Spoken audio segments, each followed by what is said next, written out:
Hey, gang. Still playing around with this function on the StreamYard. And I know Jorge sent me a link as to how to use the StreamYard, but I have not looked at that yet. There's been some stuff going on. Hey, Reese, there's been some stuff going on I've been busy with. Let me see if I can. I'm going to try to upload some pictures that were from this weekend, and let me see if I can find them.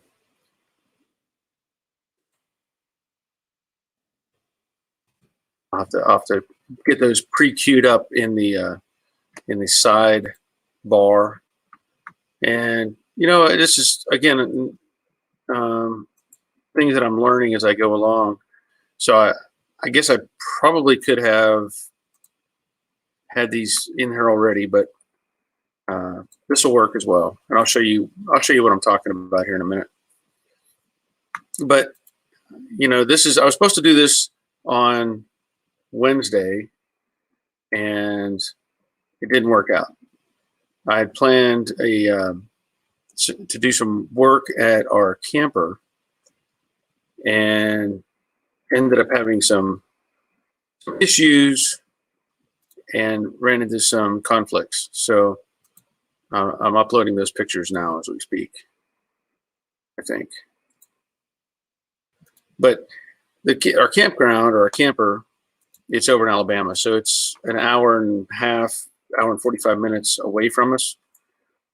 And when you do something like that, when you go and do a project, there's not like there's no stores over there like Home Depot or Lowe's, or stuff that's immediately at your disposal, and you have to prepare for that. So I took a lot of tools, materials, and wood and stuff to get over there, and everything worked out for the most part just fine.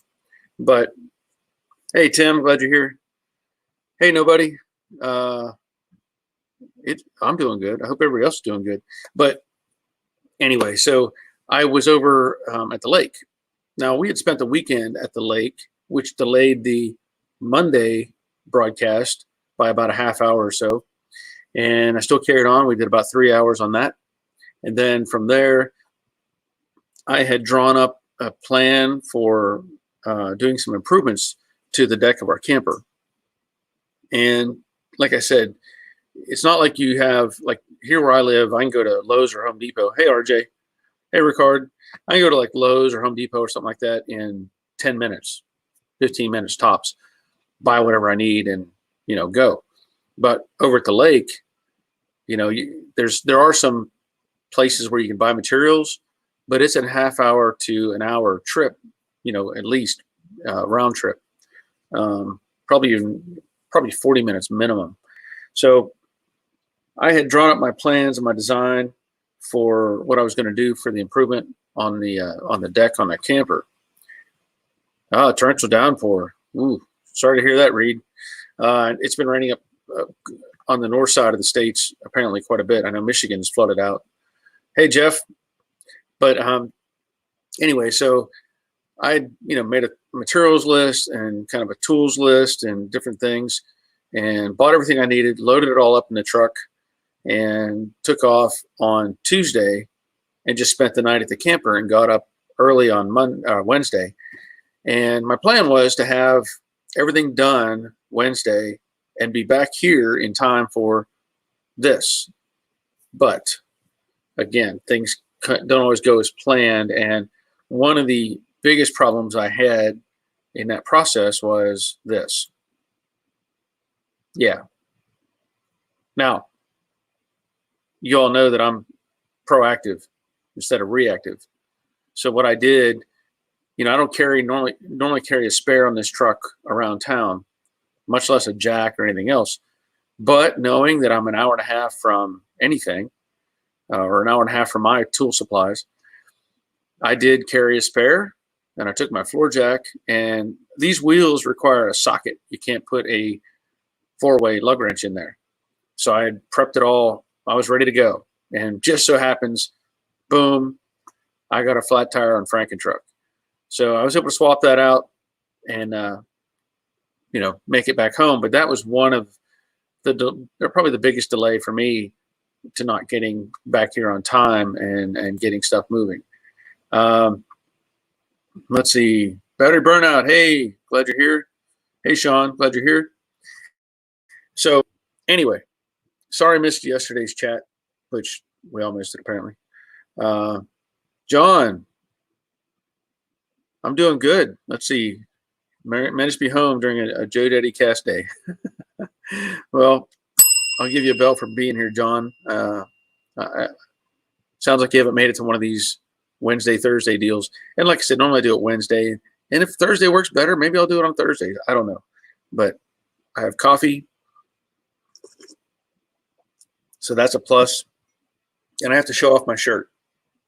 This is the nickname that I have for being my grandfather now. So I'm now Papa Bear.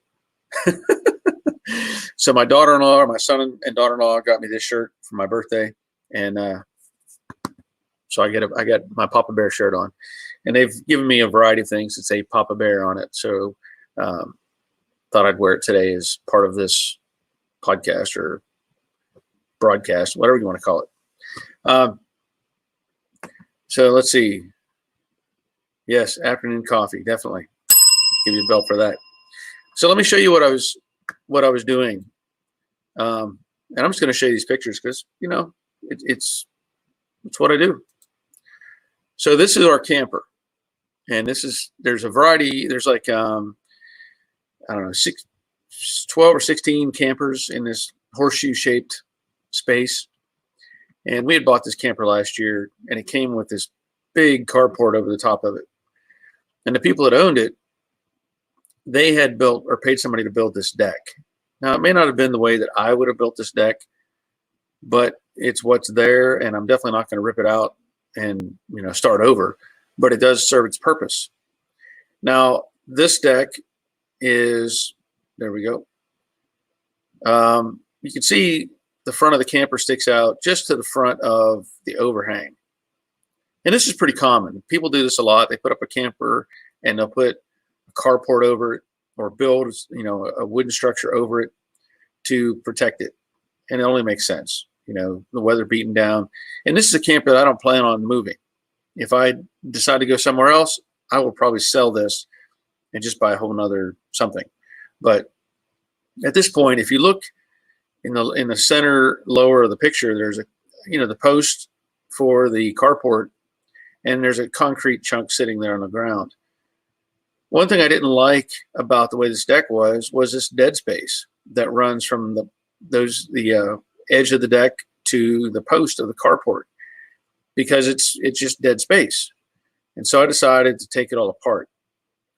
And I started with the idea of moving the steps on the deck that were there to the right. Basically, you end up, there's again a 17-inch dead space to the right of the steps. So you're giving up what ends up being 5 feet of width. And I took that apart and moved the steps.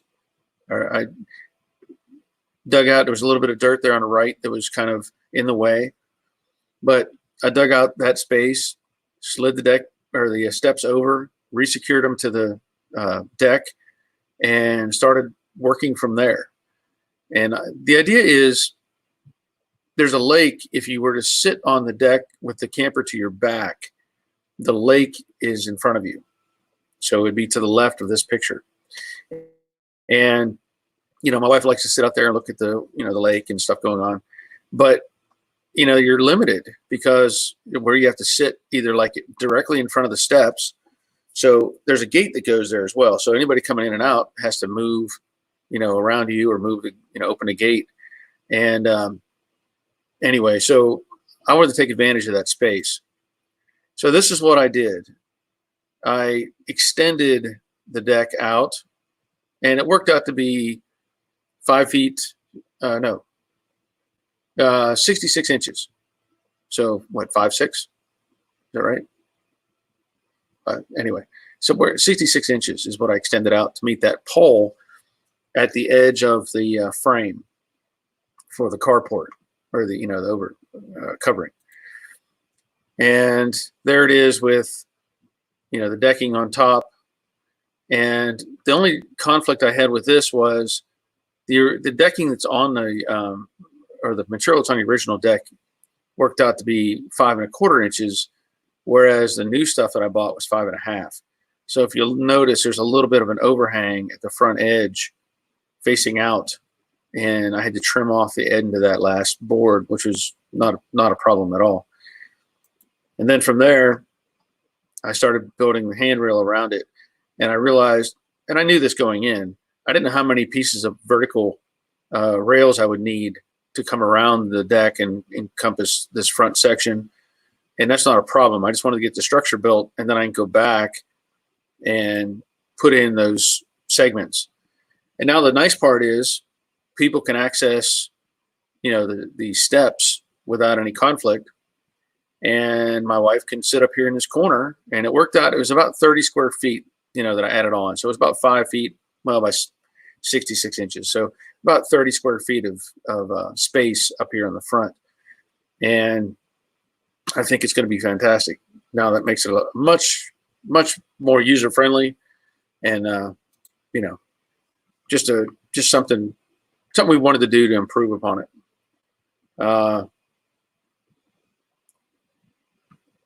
Hi, Michael. Glad you're here. ZZ Top Johnson. Glad you're here. Jorge, you showed up. Cool. Yep. Thank you. It is. It was a good birthday. So had my birthday, and then yesterday I went to the lake and worked all day, and I started on that project at about 7 in the morning, and after everything else and changing tire and all that sort of stuff, was able to leave there about 4 o'clock or something like that. Of course, the time change is what throws you, because Georgia's or Alabama's an hour behind at the state line, so leaving there is like leaving at 5 o'clock here, obviously.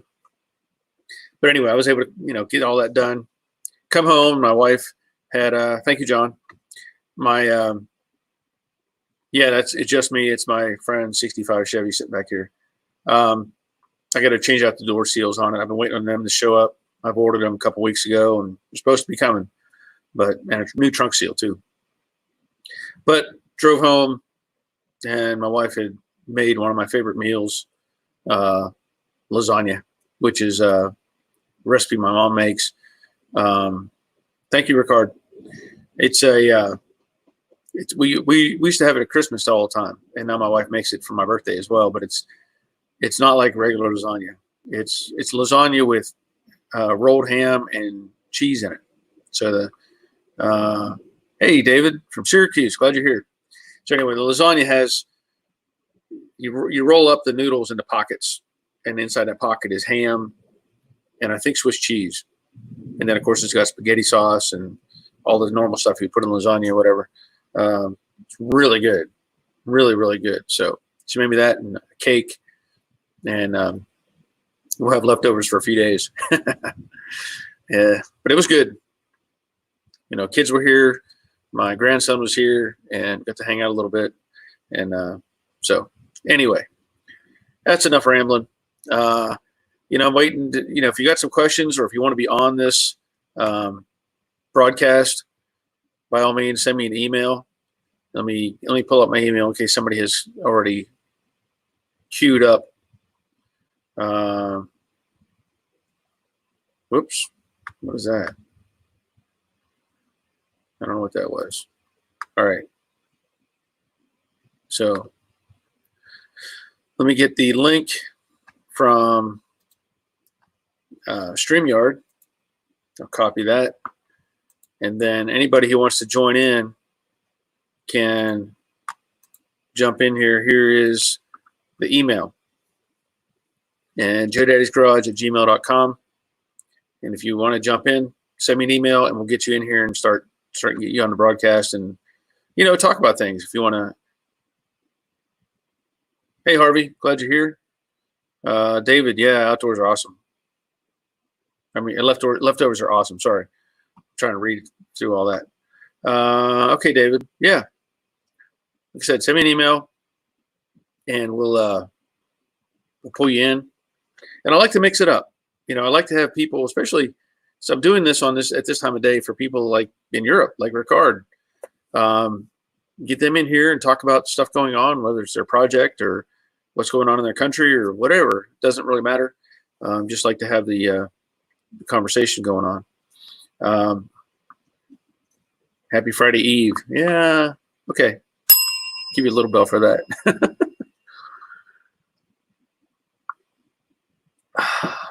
I do like coffee. So, hey, Gary, glad you're here. So David's going to send me an email, apparently. At least I think that's the plan.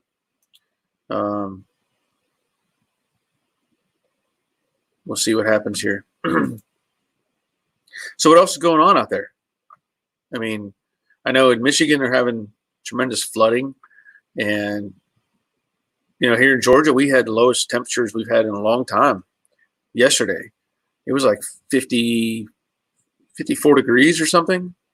It was pretty cold. Now, that worked out perfect for me working on that deck over in Alabama because the temperature probably didn't hit 70, I don't know, 72, 75, somewhere like that, while I was working on it. So that was cool.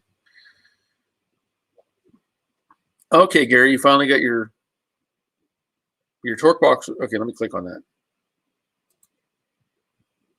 He says his torque box was finally processed from CJ Pony. Hope to get that soon. Good. That's a bell. Hopefully that shows up.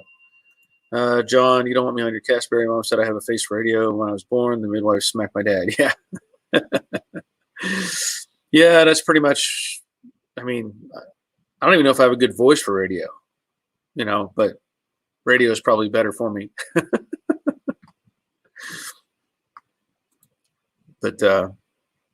But if you're here and you're watching and listening, I appreciate it. And let's see. Anyway, so I saw videos of some dams had broke in Michigan, and looks pretty bad. I mean, there's obviously there's containment issues with some sort of chemical treatment plant or something. I think is what was going on. They were having overflow into that area, and they were really concerned with how that was going to play out. And I don't know which city it was exactly, but they said that they were going to be under like 9 feet of water or something. All right. So David says he sent me a message, but we'll have to see. I know that things kind of lag a little bit. I don't know how my broadcast is doing, if it's smooth or not. Y'all can let me know. Because I can't see it. And let's see.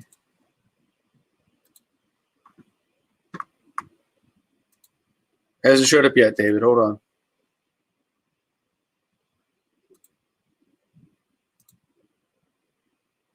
No, still not there. All right. We'll give it a minute and see what happens. RJ, I would like to see you build that Malibu you talked about. Yeah, man, I wish I could. That's an ongoing project in my mind that may or may not happen. There's so many things going on with projects and stuff around here. No, David, it did not go through. I don't know what's going on. It should be just like it says, joedaddysgarage@gmail.com. Yeah, well, everything's been kind of slow today. I actually like to play chess, and I play chess online, and I couldn't get any good broadcast. Broadcast. I couldn't get any chess games going because apparently there was, I don't know, too much going on the internet, and everything's funneled down. Give it a minute, David. See if it shows up. I haven't seen it yet, but I've also got the. Okay, here we go. So now I got to take a minute for this to send back, if it will. Yeah, things are running slow. So I just sent the link right now, and it is going to a satellite near you, and we'll see if it makes it to you. But yeah, I would love to build that Malibu wagon I talked about in a previous live stream. That would be really cool. Okay, so just me says it's smooth. Good, thank you for that. Scott's looking at building a flatbed for his Chevy truck. Let's see, Joseph. I have a '66 Mustang and I want to add the rear quarter panel ornaments back. Do you know if there's a template for drilling the holes? You know what? I did a video on that. I don't have a template. I didn't use a template, but there is a video. Somebody else commented on that video recently. I forget what it's labeled, but if you go back and look, it's under the, I think it's under the light blue Mustang series. If you go back to that series, and of course it would be after the paint, I think, maybe. No, it should be before paint, because I did, yeah, I put the holes in before I primed it or painted it. So go back and have a look at those videos, and I think you should be able to get some information from that and go from there. But I do not, I'm sure there's a template somewhere, but I haven't seen one. I haven't used one. Let's see. Hi, Barry, like your bills in South Africa. You will not see campers like that because we do not have big V8 trucks to pull something like that. In South Africa, we call a truck a bakkie. Well, that's, I'm going to say Johan Nell, right? Yeah. Yeah. Well, thank you for that. Appreciate it. Yeah, it takes some serious trucks to pull that around, and I'm not going to, I don't even own it. I mean, my Franken truck would probably move it, but I'm not going to do that. I have no interest in moving that camper. You know, I'd like it to get even put some more blocking underneath it to try to make it as stable as I can, because it's 40. I mean, it's 40 feet long, and it's a big camper. And like I said, if I decide to go somewhere else with, you know, if we decide to buy something else or move something, whatever, then that place will be sold. I don't plan on moving that at all. Midland, Michigan's experience in flooding. Dow Chemicals is home there. Yeah. See, I knew there was some sort of chemical place there. Thank you, Sean. Appreciate that. Hey, Harbor Freighters are calling their jacks. There are numbers. Yeah, that's a good thing right there. I haven't even looked at my jacks to know which ones I have, but or my jack stands, I should say. I don't even know who makes this one. I don't even know if there's a part number on it. Because I think before Harbor Freight, I did not buy these from Harbor Freight. I know that. This is one of my old standby jack stands. This, I'm really confident, came from Northern Tools, because we did not have a Harbor Freight here for a long time, and I never ordered anything directly from Harbor Freight online. And if I needed tools like that, I would go to Northern Tools, which is a 20-mile drive, and get them from there. So, Leonard, thank you for sharing that. I'll leave that up there for a minute, because if anybody doesn't know, Harbor Freight has done a recall on their jack stands. So you need to check your inventory and see what you have. Yeah, David, it should be there. I mean, I sent it to you. It should be. You should have the link by now. We'll find out. And it may be a little bit of delay as well here. Yeah, you're not going to get much of a welder for $6, Scott. You have to find something somewhere. Start selling off some other stuff. Get your money together. So Johan says the biggest truck we get here is a V6. Well, you know, it depends. The old trucks here in the U.S., like the GMC that I have, it came with a V6, a 305 V6, but you could pull just about anything with that truck. It was geared so low, and had so much torque that it was pretty impressive. I see you there, David. Hang on just a minute. All right, so I'm going to pull off Leonard's statement there. But again, check your Harbor Freight. jack stands because obviously there's some failures that are going on for some reason. So here we have David from David Outdoors 74. How you What's doing? going on? Good. How you guys doing? Thanks, I Barry. don't know if I hear you. Let me check my. You want me to turn my audio up or? No, I can't hear you. I don't know if anybody else can hear you or not. I heard you very faintly. I can check my audio. Hold on. Oh, there you are. That's better. Oh, there you go. Good. You're there. Okay. Well, thank you very much for allowing me to enter your stream here. Appreciate that. This is Yeah. So what's going on? What's that? This is all new to me. Well, it's only been new to me in the last 5 months that I'm doing this. So what's the story behind David Outdoor 74? Well, the 74 is that's my birth year, so I'm 46. The outdoors is I'm an outdoors person. I'm outside all the time. Ask the wife. 5 o'clock in the morning, I'm outside in the yard, and if the season hits me, I'm out deer hunting or fishing. Okay. I don't on my channel. I don't talk a lot about hunting and fishing because that's during the seasons, and some people, if you talk about that a lot, they're some are up and down on that. You know what I mean? If you say you hunt, they really look at you in different ways. And my other side to me is the outdoorsness is my other side, I guess. Okay. Yeah, I have a brother-in-law who has it's kind of an outdoor channel, but it's not about hunting or anything. It's all about camping and hiking and that sort of stuff. But I do know what you're talking about. There are certain people that look negatively on the idea of hunting and all those things. Right. So I understand. So what do you post normally? What's that? What do you post normally on your channel? Just I have like my basics. I'm big on alternative energies. Not that I'm living off grid, but like I do biogas, which a lot of people like. What's biogas? It's when you take food waste, you put it in a big container with like bacteria, and it actually produces a methane gas. Right, and I've heard of that. In my videos, it's proof of concept where I cook pork steaks, I cook my coffee, I cook my breakfast on it, and it's just that's the stuff that intrigues me. That in my backyard, I can just make my energy, and I can say, hey, I don't need to buy oil or gas. Which in a perfect world, you don't have to, but unfortunately these days you do. So that's just me proving to myself and others that you know what, you can live off grid. And it won't cost much anything. Well, since you brought that up, I'm going to post a question here, which is a little odd, but it's a good question. It says, what do you think about new electric cars?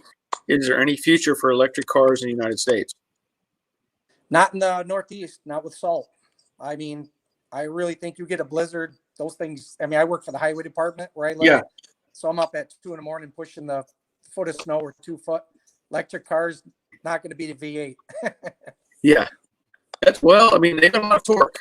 They do a lot of torque. Yeah. I mean, electric cars, there's no lag.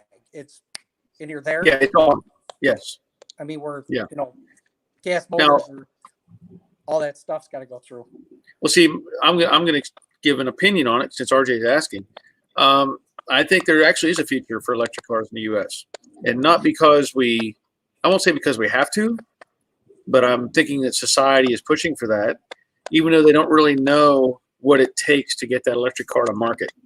It takes a lot. It takes a lot, and it takes a lot of resources. Yep. And people tend to think that electricity disappears or the materials to make that electric car they're already there, but they're not.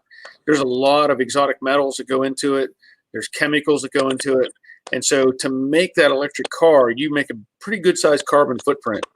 And people don't realize that. They think it's just, it's just like they say, why do you need to hunt? We can just go to the store and buy meat. You know what I mean? But they don't realize that meat has to come from somewhere. The story of where that meat came from. Definitely. Yes. I mean, yes. People need to look. That movie Food Inc. I think that's a great movie and showing where your meat comes from. I think a lot of people, if they saw that, they just need to understand where the food comes from. Doesn't mean they have to go out in their backwoods and deer hunt or just know where it comes from. You don't have to be, not going out and, just going to the supermarket. That's fine too. That's whatever Right. whatever you like to do, I guess. Well, it's like anything that we consume. We consume electricity daily, and people my just God. go, "Oh, you just plug into the wall. It's right there. It's Right. it's just there. It's just Yeah. magic. I just pay a number of money, and I have power." And no, there's a lot more to it than just plugging into the wall. The variables are huge on where it comes from and what the cost to make that electricity to get it to your doorstep is amazing.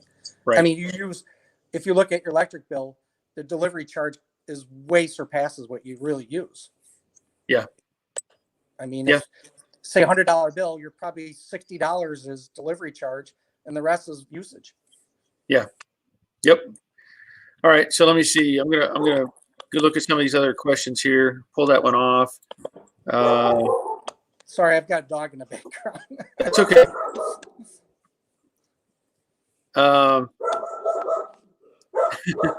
Yeah, sorry about that. That's all right. If it keeps up, I can mute you for a minute. That would be fine if you have to. Yes. Okay. Ricard says electric cars are the future. My next car will be the all-electric Skoda Enyaq, and I guess I don't know how you said it.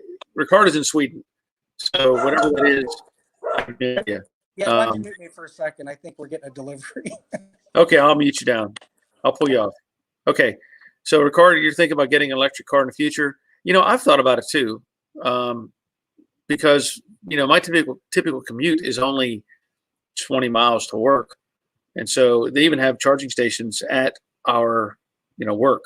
So I'm not against the electric push, but as technologies advance, and in fact, there is a TV show it comes from England somewhere, and I don't know the name of it, but it's on one of the car channels, and they take classic cars and they convert them to a modern electric drive.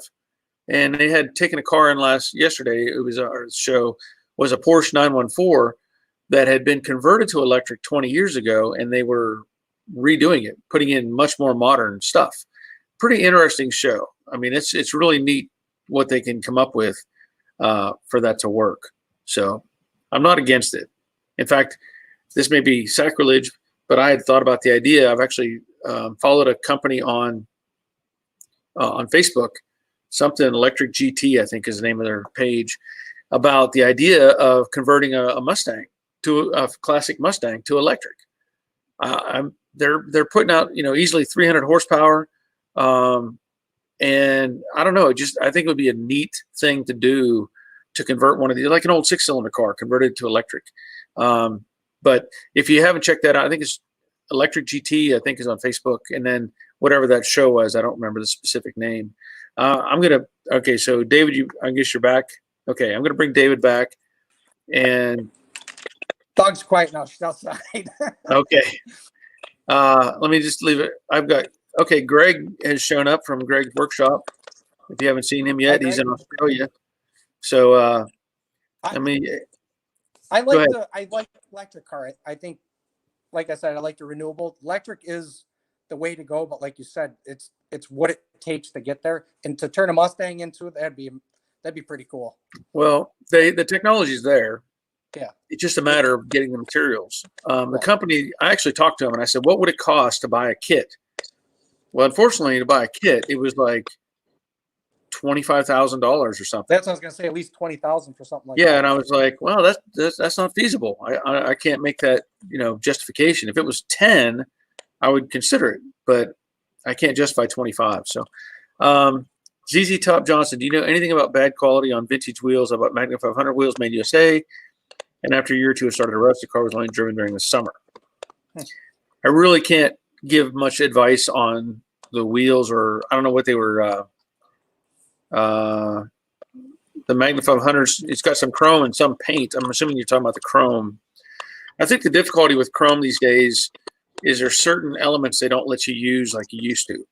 You used to be able to use, and I don't remember the layout. I know there's nickel and copper and whatever. I think they've changed the limitations to where you can't get the best chrome anymore like they used to back in the 50s and 60s. So that may be part of the problem. Quality's not there no more. No, they're limited as to what they can apply. Um, I'm let's see. rebuilding my 87 Formula right now, and I'm having issues with my front end suspension. I think I put in your last live chat there, so I put the BMR suspension on. So that's my rebuild of the century probably. And what year's your car? It's an 87 Formula 350 Firebird.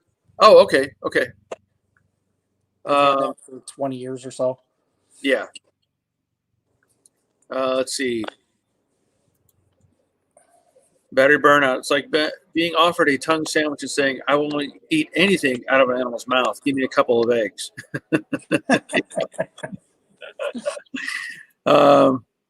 John says he's checking out.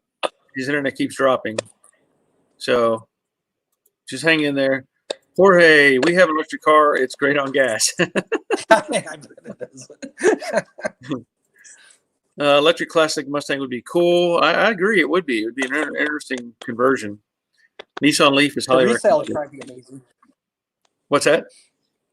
The resale on that car would probably be pretty high. Yeah. If you redid that. Yeah. Yeah. Battery burnout. Someone had converted an old Mustang Fastback to electric years ago. I'm guessing he's saying fast, not fats. Fast as heck. Yeah. I mean, they are. We already know electric motor, like we're saying, you flip the switch and you're gone. You know, Yeah, and they now make this GT company that I've been talking to. They are using the regular transmission, so they've got like a 5-speed manual or an automatic that they're using the electric motor for. That's crazy. So you think about it, it's like, oh, wait a minute, you know, what's the limit until something just comes apart? You know, because they'll spin super fast. There's no hesitation. There's right. Boom. Yeah. It's the current. It's current. It's just there. Yeah. Well, it's just like they have electric dragsters, you know, and it comes down to, you know, who has the best equipment, obviously, but also the visual hitting the switch. You know, whenever that light turns green, who's the best at cutting that light? Go ahead. Well, look at the RC cars. I hate to use it. Was definitely a smaller scale, but those, you hit them things, are like rockets. Yeah. Yeah. They've got full-blown drag race vehicles that are RC size. Right. That the scale on them, the scale speed is like 800 miles an hour or something. It's ridiculous. You know, I have a friend on Tim who RC Guy Garage. He has a YouTube channel, RC Guy Garage. He has been playing with, I don't remember the code. It's like GR10 or something. That is a drag race car that looks kind of like a Plymouth Duster or something. And I like those old Dusters. Yeah, but this is just a scaled drag race car, and he's hitting the go button, and that thing it's torquing so hard that it's like going right out of the box. It's just wanting to kick sideways, and it's not even that powerful of an RC. It's just that it's, you know, the way it's designed, boom, you know, it's wanting to take off and go sideways. So they grab and go. Yeah. So you've got your Formula. Do you have any other old cars or anything? Have you had anything like that? Mustangs or anything? We used to, back in the day, we did it as a experiment. Me and my buddies he bought a 66 GOAT, a GTO, and it came with the 389. We didn't mess with that. We bought because we wanted to drive it. We dropped in a 400 crate from like a Napa. Yeah. And we took an 85 Trans Am 5-speed, and I think we put a Chevelle back on it. We threw it together, kids not know much, and we put ceramic dipped headers on and just rebuilt the car. And that was our first rebuild. We did that for years, and that was pretty fun. But my dream car is the 69 or no, the 70 Chevelle. That's my 70 Chevelle. So, yeah, they're out there. My baby, but they're out there. You just got to find a deal. That's it right there. Yeah. Yeah. Yeah, I've had so many cars go through my hands. I've never owned a Chevelle though. But I like right now, I married with kids, and I toy with I built an RC dozer. That's the darn thing's 100 pounds, and I made the tracks myself. I made the body, I made the blade, and I bought the lifts. And the lifts alone that lift the blade could lift 200 pounds each. So okay. Is there a video? that's on my channel. I got a bunch of videos with that thing, and it's kind of cool how you can create something like that in your garage and I'll some check flat that. steel. Yeah, I'll check that out. So it's like 100-pound bulldozer. Yeah, it's huge. It's got to be, what is it, 18, 20 inches long by 10 inches wide for a dozer. It's a monster, and it's about, how high is it? It's probably about a foot and a half high, 2 feet high. Now, is it based off of an actual dozer? It's like a D8 or a D9. Oh, okay. Yeah. It's a cat. Yeah, I'm familiar with the D9, as far as the size. Does it have the rear spike on it? I haven't put that on yet. I do want to put like a plow on the back of it, like a ripper, they call it. Yeah. So it's kind of cool. I followed a guy on YouTube years ago. It's called Scratch Dozer Builder, whatever. And I go, you know what? I want to try that. So I just followed his thing, and I'm like, I've got one. Yeah. It's amazing the torque these things have. I mean, it's because I took C-channel, metal, and I cut it, welded it to 50 chain, and just kept building and bought the motors, and which are windshield washer motors, and some controls, and it's pretty cool. Yeah, I'll check that out. That sounds interesting. Jorge is saying that the battery technologies are not quite there yet. They're pretty close, though. I think they're pretty close. Oh, yeah, especially the Tesla. My kids sought after the Tesla. I got a 19-year-old that loved Teslas. Yeah. Well, and of course, they're bringing out that truck. Yes, that's interesting. Yeah, interesting. Yeah. Instant torque, John says. Back to the wheel question. Leonard says he's got original magnums on his Torino, and he wipes them with Windex, and that seems to work. Yeah, with their original wheels, they're a lot tougher. Yeah, you got to go back to the 70s if you want quality metal and all that, unfortunately. Yep. RJ, my wife had an electric VW Golf. It's a supercar with a lot of comfort, but it has no soul. So she gave me some gas money for my Corvette.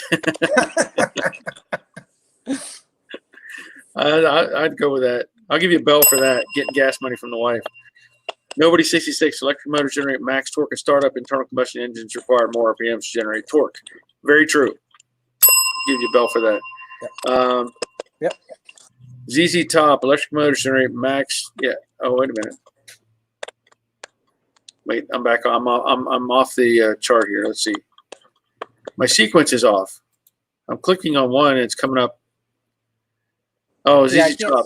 I just see the chats when you bring them up on the screen. Okay. Electric car during the work week, gasoline muscle car on weekend. Yep. Yeah. I'm fine with that. Hey, Jack, glad you're here.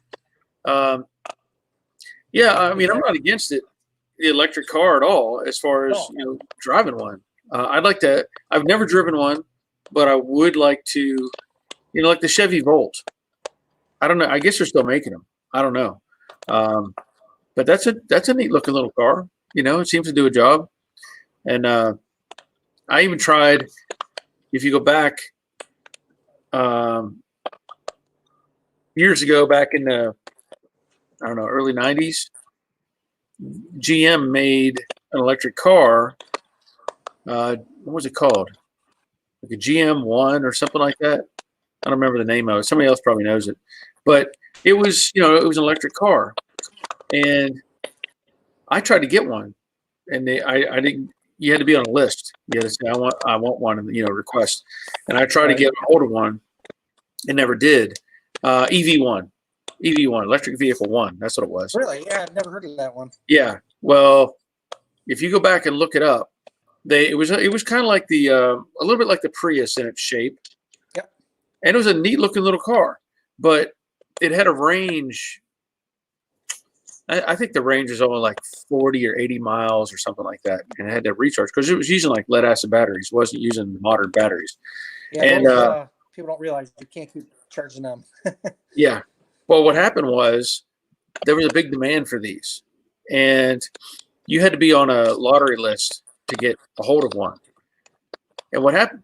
What ended up happening was people loved them, but there was suddenly a big push from the gas companies that said, No. You can't do this. This is a bad idea. That's the problem right there. Well, if there's a documentary, it's called "Who Killed the Electric Car." So I recommend that if you can find that, "Who Killed the Electric Car," and you go back and look at that. Basically, they ran these cars for about 4 or 5 years, maybe not even that long, and they were leased. They were not sold, so you never owned it. They never renewed the lease. They pulled all the cars out, and if you watch that documentary, they hauled them all off into somewhere out in California and scrapped every single one of them, destroyed everyone. And part of that documentary talks about it. It says, "Hey, what's wrong with this electric car?" And the guys in charge, the mechanics, are like, "Well, here's what's wrong. They don't require oil changes. They don't require transmission fluid changes. They don't require this. They don't require that." And they said they don't need any oil filters, all these things. And they were like, "Oh, wait a minute. All about monetary. Yeah, that's not good. We're not going to make any money off of these." Anyway, so you follow the documentary, you'll see. From what I understand, there's only one that never went to the crusher. Only one. Other than there's maybe one in the museum somewhere. I think it's the actor. I think it's Ed Begley Jr. He was a doctor on the ER show ER. Mm-hmm. I think it's Ed Begley. I think it's him. Anyway, he had one, and he refused to give it back. And they were like, "No, you have to give it back." He says, "No, I don't." He says, "I'll pay you whatever you want for it. I'm keeping it." Jeez. And he because of his influence and money, he kept the car. That's what does He's like it, is the money. The only person that kept it. So interesting documentary. So check that out. Puya. High barrier electric kits will become cheaper and more available in the future to retrograde in older cars. However, it would be very odd driving a classic with no engine noises, vibration, etc. Yeah, you were right.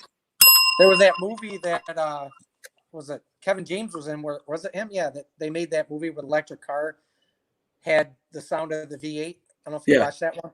I may have seen it. I don't remember, but that's it. You can easily add an audio track. Yeah. I mean, it's like your little RC dozer. You can buy a soundtrack that'll make diesel, sounds. I was wondering how they did that. Yeah, some will do that. Well, mine's not as pretty as some of them out there, but it still looks. I mean, it looks just like the D8, and it works just like it. And it just, there's a lot of them out there that are made just meticulous, which is fantastic. Yeah. And I, mine's a little bit edgier, but it's amazing. I mean, I even have it crushing garbage.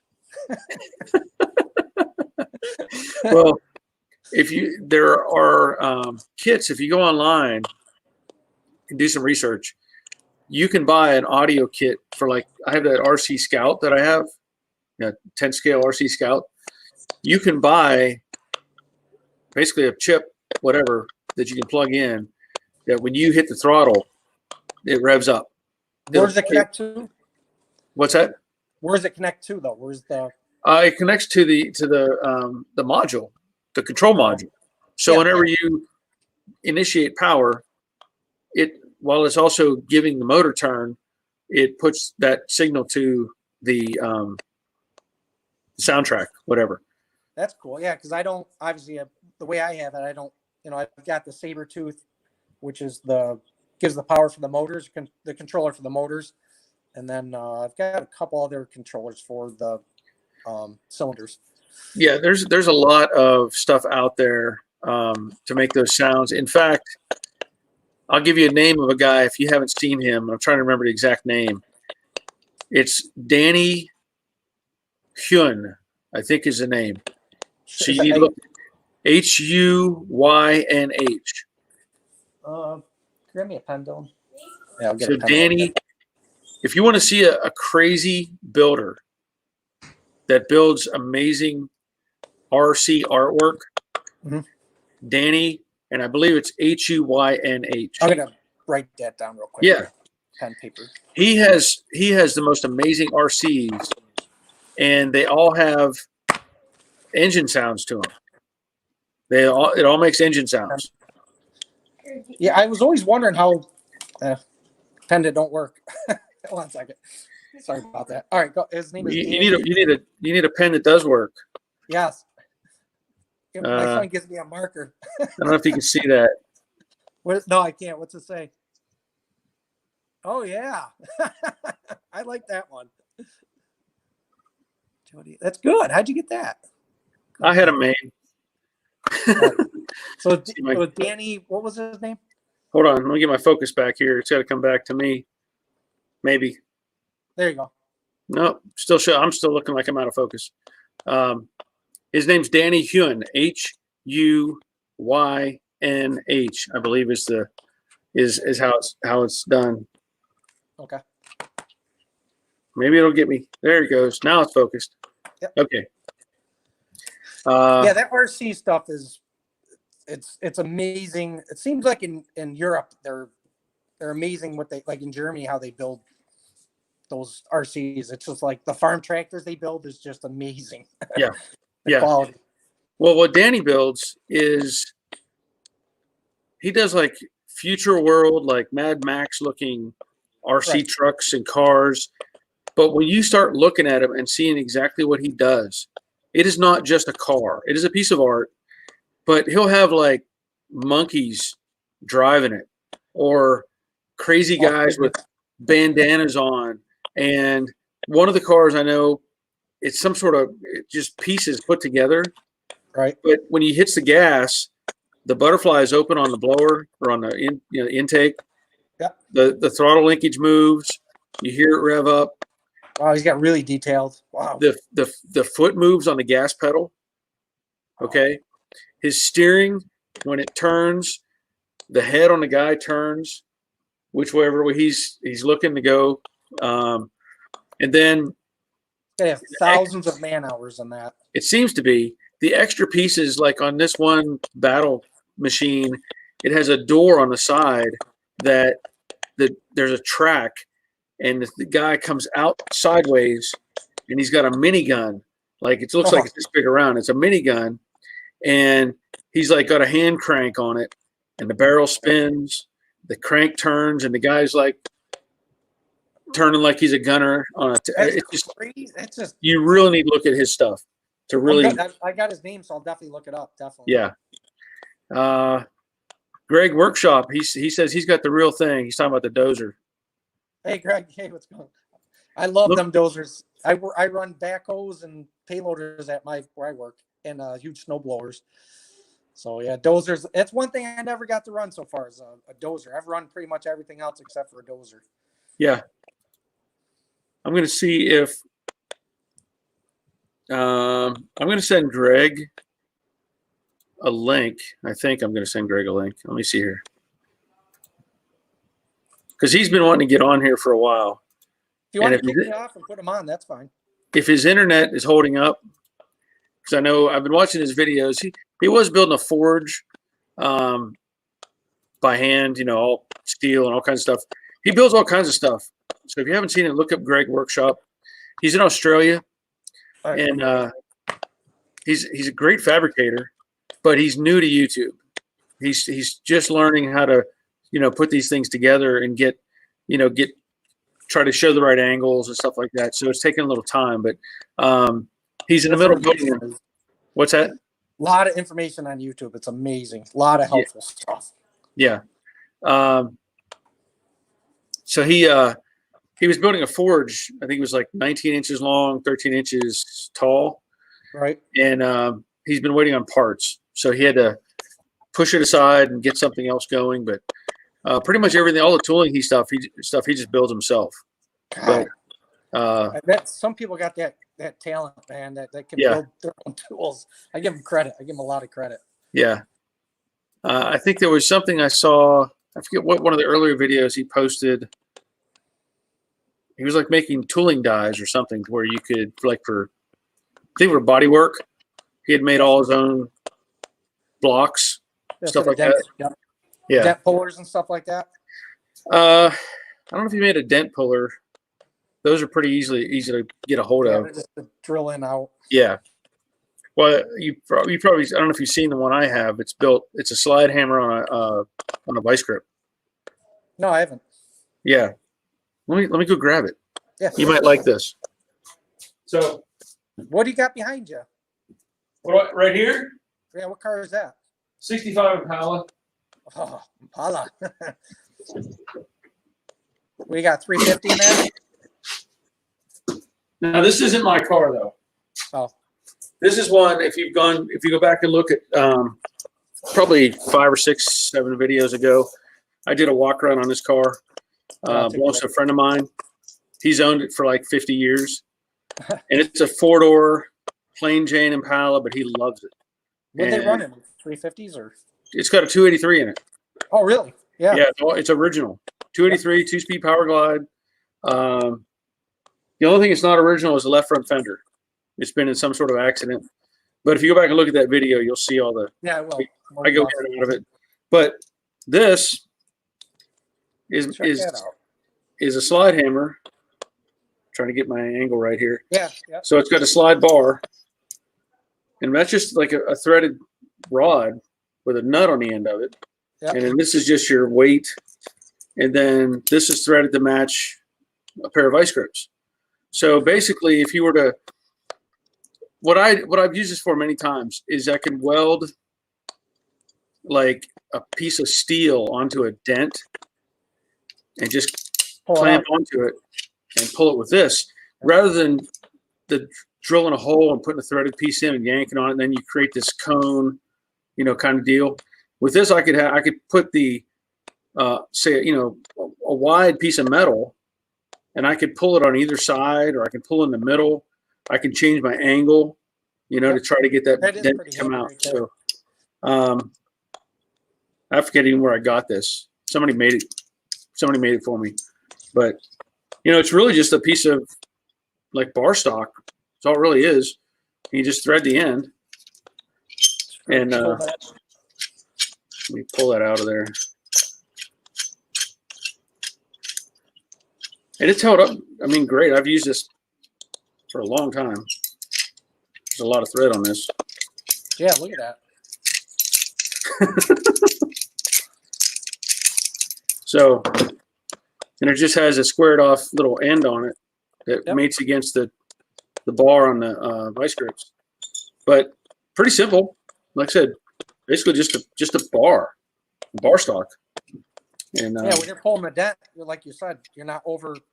Like usually, a lot of people use those suction things. This is a lot better. Yeah. Plus, you can also, if you don't, if you make it like on your piece of metal, if you had a little flange, or if you had a let's say you had a piece of metal and you welded an edge to it, this would grip better on that little bead. Yep. But also this, it'll slide off. If you're having a conflict, you can slide off. So you kind of you can over pull, but it can also help you not over pull. So gotcha. I gotta move rooms here real quick. There we go. Gotta move in a different room. I see you there, Greg. Hang on a minute. What were you gonna say? I just had to move into a different room. Oh, okay. If you got to kick me off to put him on, that's fine. I may do that just to make it a little easier. Yeah. I appreciate you letting me live stream with you. It's my first time live streaming out like this. It's pretty neat. Yeah, that's good. I'm glad you're here, and we can do it again sometime. So definitely check in. I'll check out your channel. What's that? Yeah, it's the David Outdoor 74. That's my channel. Okay, I'll check it out. Like I said, there's a bunch of stuff on there for the outdoor stuff. I got an outdoor wood boiler and all that, so that's good info. Much of that. So thank you very much, Barry. My bell's sticking. Give you a bell. All right, we'll see you. See ya. Thanks. Yep. All right, so let me follow up here. I've got a Jorge says cool tool. Yeah, it's very handy. Ricard, I need to make one of those. Yep. And ZZ Top have ever used a shrinking disc before? I have not. So I'm going to pull up Greg. Yep. And ZZ Top have ever used and I got Greg on from. So I'm going to pull up Greg. Okay, so ZZ Top have ever used and I got Greg in Australia. So I'm going to pull up Greg. Okay, so ZZ Top have ever Greg in Australia. I'm hearing some feedback, so you might have to turn the volume down a little bit. Yeah. I'm hearing. Okay, Is that better? How you doing? Is that better? I can barely hear you. You can barely hear me. Oh, there you go. I'm on my phone. Okay. Yeah. How are I stuck things? How are Stick it things? up there. Oh, not too bad. No, I hear you good now. Yeah, I stuck it up in front of the computer. Okay. Yeah. How's the weather? Not too bad. A bit wet. Been raining a bit here. Yeah, got the young fella's car in the road at the moment, and I'm fixing it, putting the new motor and that in there. Oh, Yeah, hell. I saw that in your last video where you were swapping out that 6-cylinder engine. Yeah, that's what we got to do at the moment. That's all I got to do at the moment. I can't get nothing coming in. Okay. Yeah, it's a bit slow around here. Well, I know you're waiting on parts for that forge. What parts are you waiting on? Refractory for the inside. Yeah, so supposed to be in here, but it's not. Yeah, that's pretty common. We've been having delays everywhere trying to get our stuff. Yeah, my stepson, he ordered shitloads through eBay, and they're already here. Oh, that's interesting. Yeah. I suppose when you order from China, you don't get your shit. Yeah. Yeah. There seems to be a bit of a delay there. Yeah. Yeah. Yeah. About the only place I ordered it through Australia, but still didn't get here. Okay. Yeah. Through Australian sellers and that, but it'll work out. I suppose it'll work out. So yeah, I was about to go to bed. What's that? Say again. I was just about to go to bed when I turned it over and you were alive. I said, "Oh, notification." So yeah. What time is it there? 5:30. About 5:30 in the morning. 5:30 in the morning. Okay. Yeah. Yeah. So you're up all night? Yeah. Oh hell! I was just about to go to bed. I have a lot to do after work. After I do my stuff out in the workshop, I come inside. I haven't been in the workshop for a couple of days actually. I have to do other stuff. So what do you do for work? I've been out. I don't work, mate. I've smashed my back up. I'm not. How would you put it? I've been sick for a long, long time. Yeah, I broke my back when I was back in 90, 2090, 1990. Yeah. Yeah. I reckon I wouldn't do any work again. So I kind of said, well, screw you blokes, and got up and went back and done what I do. I've been doing it ever since, with the help of painkillers. A lot of them. Yeah. No, I enjoy doing what I do. I'm happy. Yeah. And what is it you do again? Well, I build cars and motorbikes, mate. Okay. Yeah, that's my main thing, but I do make a lot of tooling for myself. I've been making it so I could do the stuff that I need to do. My next project on the list was a powder coating oven, so I can do my own powder coating. Okay. Yeah. Then I can stick everything. I can start working on my car. I got a lot of work to do on that, and I don't want to farm none of it out because it costs a fortune. Yeah. Now, if I remember, I know I've seen the inside of your shop several times. Yeah. Do you have a paint booth area? Yeah. Okay. Yeah, I didn't see that before. That's a roller door when you're looking at the car. When you can see the back of the car, you're looking at the roller door. You open that's the paint booth. It's 7 meters long and 6 meters wide. Well, that's good size. Yeah, I've just bought a new extraction fan. I had to change the extraction fan on it. Okay. Yeah, she wasn't a kind of what do you put it? It wasn't designed for paint boots. Right. It's not Yeah. sealed. Yeah. It's got to have usually big has a new belt drive box, system. yeah, the big box one I got's got it's for paint booths. It's got a Okay. sealed motor in it, so Good. Good. yeah, she pulls the hair out of everything. That thing. I turned it Well, on you and it blew me out the back of the shed. well, you don't need it to go too fast. You want to give it a little bit of time. Yeah, I've done a few cars I've done one in that paint booth. I said it was an AP5 Valiant Ute. Yeah, done it for a bloke over here. Yeah, and my motorbike. You seen the red bike, the Honda? I done that one. I painted. Okay. Yeah, I bought a fairing for it, and the color was orange instead of red. I Yeah. don't know how they get red out of orange. We get a bit of delay, hey? There's a fair bit of delay in it. Yeah, I'm still trying to work around that one. I can't shut up when I start talking. There was something else I was going to ask you about. Oh, for your forge, what are the plans? What are you going to build in the forge? What are you going to use it for? Well, I mainly want it for hardening tools, like the tools I made for some of the tools I made need to be hardened for V press and that, for pressing steel. I've tried using it to press steel, but it's just breaking them. So because the steel's only mild, I've got to get some tool steel in and that. But we're going to leave it until things start spreading itself out a bit better. It'll get there eventually. Eventually. Yeah.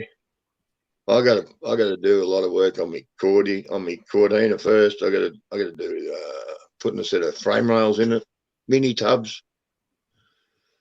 Yeah, give it a bit more traction.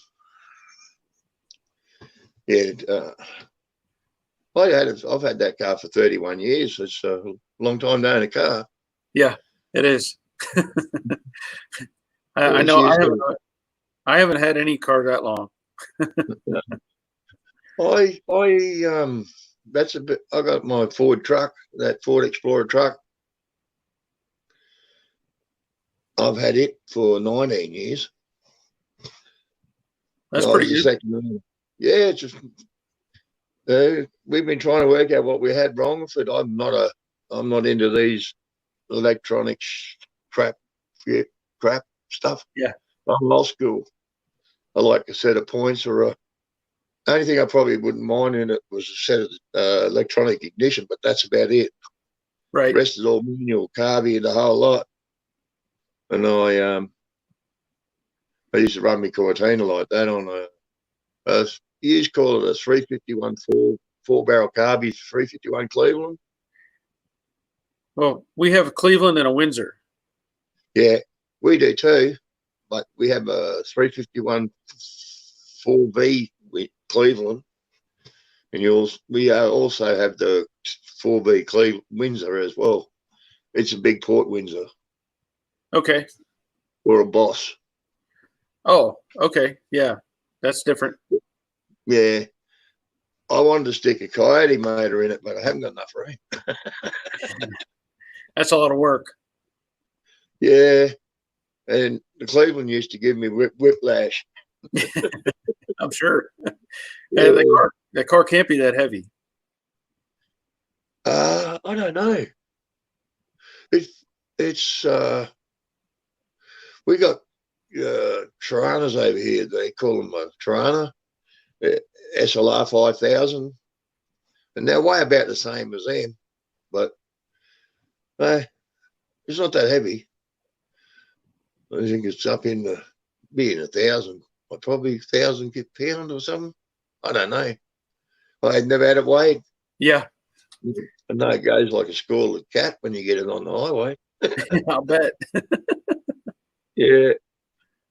I only run a 3-speed C4 in it, but Yeah, it still gets up and goes. We still smoke tires in 3 gears, so I don't care. So what else are you working on? I know the forge is on the side, and you got a new press. Did you buy a new press of some sort? Um, I thought you bought something that was you just showed like a hydraulic press. well, I made that. Oh, you made a press. Okay. That big Oh, silvery one that's sitting on the table. I made that for a bloke. okay. You bought a new wash tank. That's what it was. Yeah, what? Yeah. Yeah. And Yeah, what was it? bloody shit they're using that. What's that? The stuff they put inside that wash tank to clean metal with is bloody excellent. Sorry about the language. Well, what's the chemical? What are they using? It's like detergent. You put it on your hands are greasy. You just give your hand a rub through the water, and it's bloody clean, and it's clean as a whistle. But it dries your hands out pretty well. Oh, I've never seen it before. yeah. That's rubber. Yeah. So, Where where's it? has beg your pardon? Where's it made? What's the name of the stuff? No, I can't read or write too well. That's all right. Yeah, my dyslexic causes me to have problems when I'm building things too. It's like reading numbers and letters. They kind of back to front.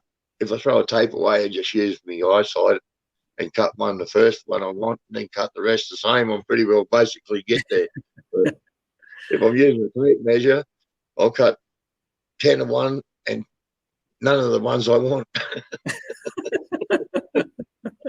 Everything's back to front. Gives me the willies. So you're better off just taking a piece of string, stretching it. This is what I want. I need 10 of these. Yeah. If you cut 10 pieces of the same length that you want. Yeah, I understand. Yeah. I run into it a lot. I'm not dyslexic but for some reason when I try to type, yeah, I can type for a little bit, and I mean I never took classes, so I don't know how to do like normal people. So I just kind of hunt. But half the time I'll get through a word and I'll look back and the word is it's all over the place. I'm like, well, how did I get those letters out of order? I know I typed them, but I do it all the time. I get letters out of order all the time. Yeah, me and the keyboard have an argument every time I put my fingers on it. Yeah, it's one finger typing. Yeah. Yeah. Yeah. I got a voice program on this computer, but it hasn't got a camera or no microphone in it. If I had the voice program on it, I could type you a letter and send it to you by just speaking, and it types it out and sends it. Yeah. It's a cool program. Well, I know you had talked before about doing a live stream, possibly from your shop. Yeah. So you should be able to do it with this program. Yeah, I can do it with the what I got now. Yeah. But I got my computer's in the shed. It's inside at the moment. It's had a hissy fit. I got to reload it.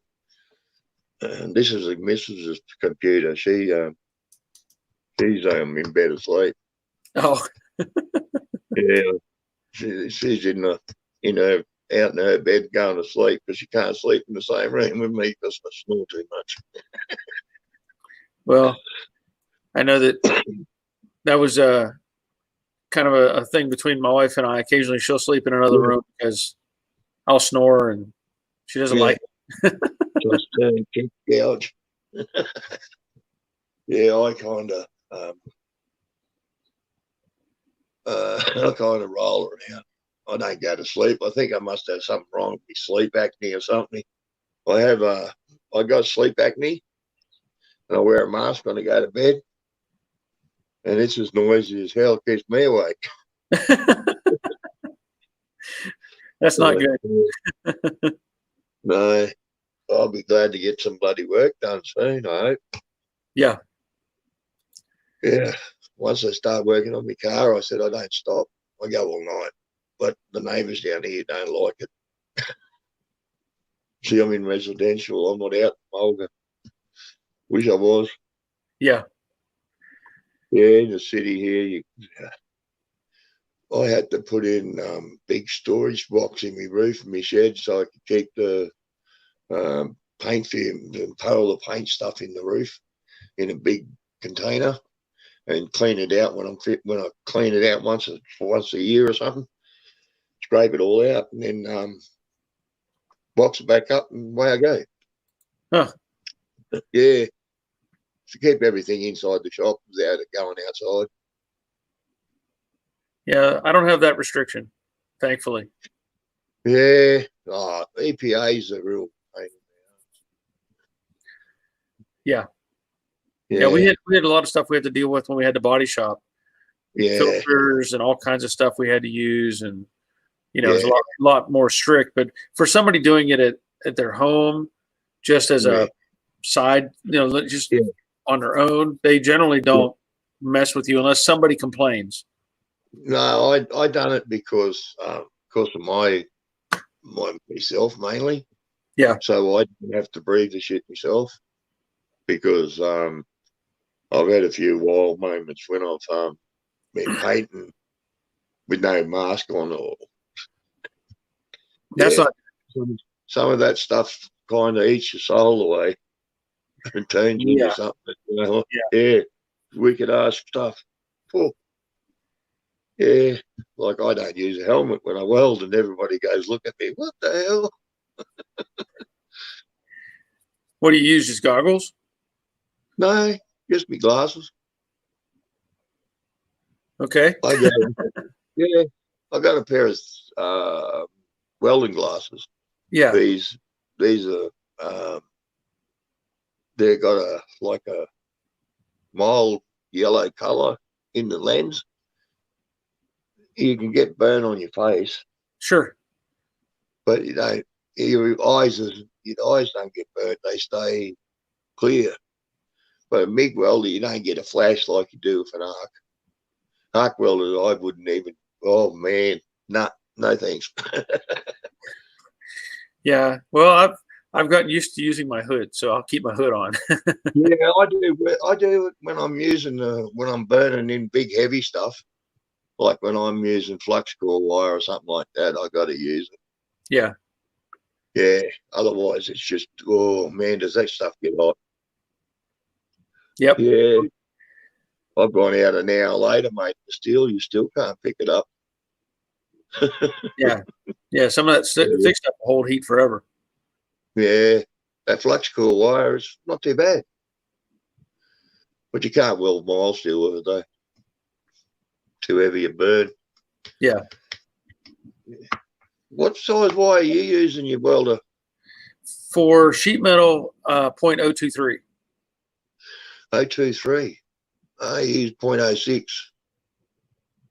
For Welding anything. okay. I normally run 0.09. That's what I'm welding with now.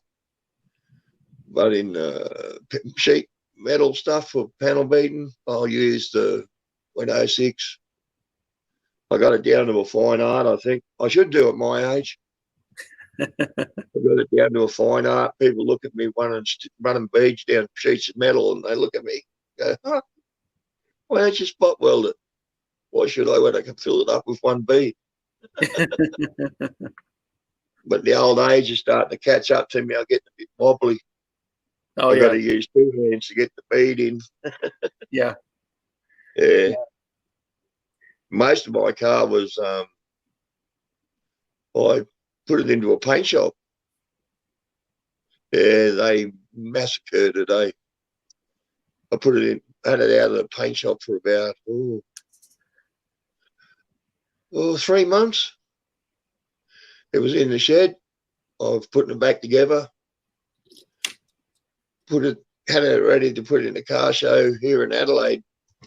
Well, over 20 years ago, and put it out in the sun, washed and polished it, put it out in the sun, went and had a shower, come back out, and I got a big bubble in the roof, about probably 4 inches high and about 5 foot round. And blisters all over it. Oh, man. It had never been out in the sun, never been in the rain. Nah, among the people who I'm gonna, it gets me pretty wild. The people who painted it used epoxy. It's 2-pack filler. It's strictly dry material. You can't use water with it. And they use water with it, and it soaked all the moisture up into the bodywork. Ate all the bodywork from the inside out. Pulled all the moisture from underneath the body filler that they used. Yeah, ate it away. I got a mate of mine, he's passed away now. We come out and we made a mold for the roof out of 5mm steel.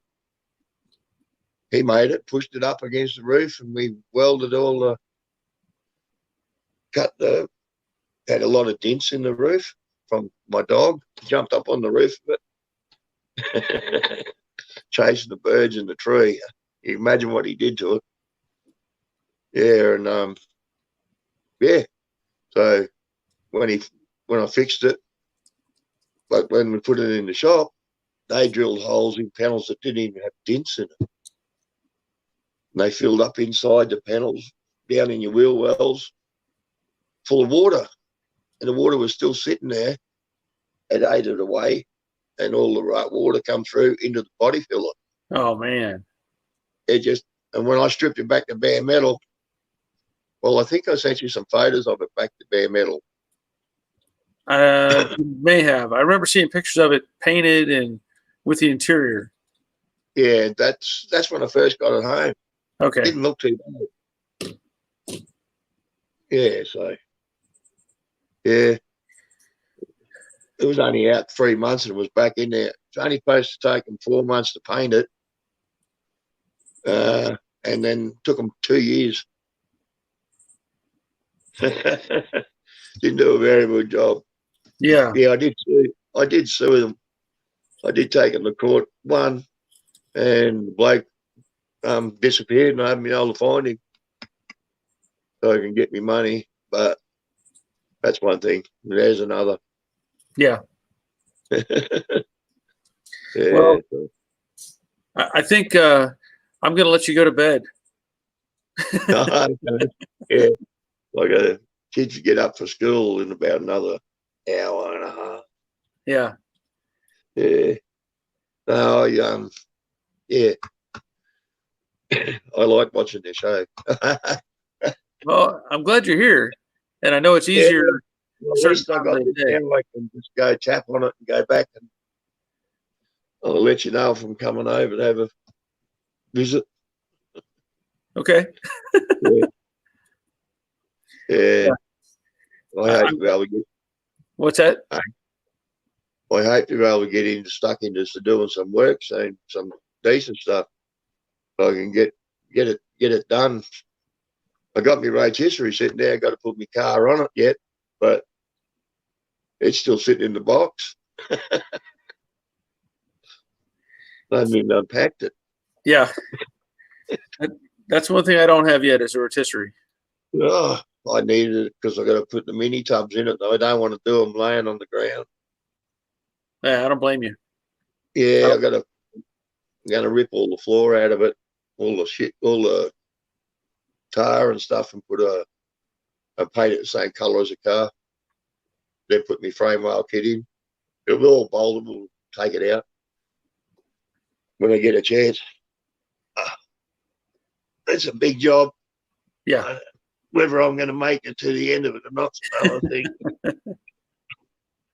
Anyhow, all right then. I'll hop off and let you go. Yeah, I've got a few questions I want to get to on the side over here, and answer those. Make sure people get some answers they're looking for. So I'm glad you were here. I'm really happy you were on the show. Well, next time I'm not used to this stuff. Cameras make me shy. Yeah, that's okay. All right. Yeah. All right then, We'll mate. talk to you later, and I'll give you a shout out on your channel as well. So if anybody hasn't seen, go check out Greg Workshop. Check out his channel, and you might find some interesting stuff he's doing in Australia. See you all later. All right, we'll see you. See ya. Okay, that was great. You know, Greg's been wanting to be on the show for a while now. So finally got him on. I've got a couple questions over here on the right, and I didn't get to answer. So Lincoln Lambalsmore,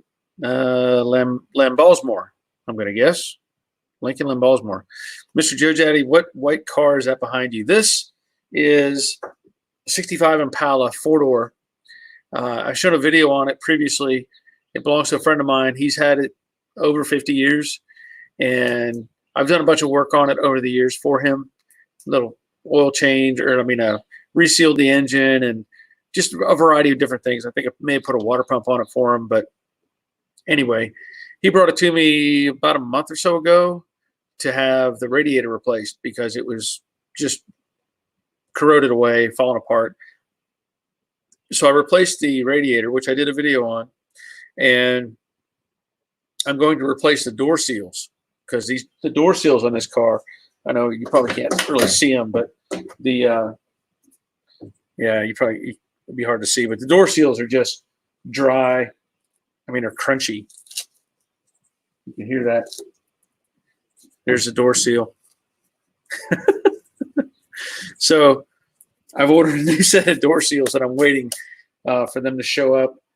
I don't know what's going on with the company. I think they said that. You hear that? I love the sound of that. Let me do that again. Wait. I love the sound of that.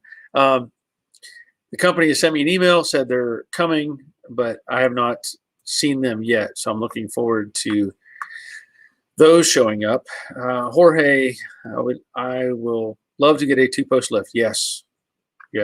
I have one and I love it.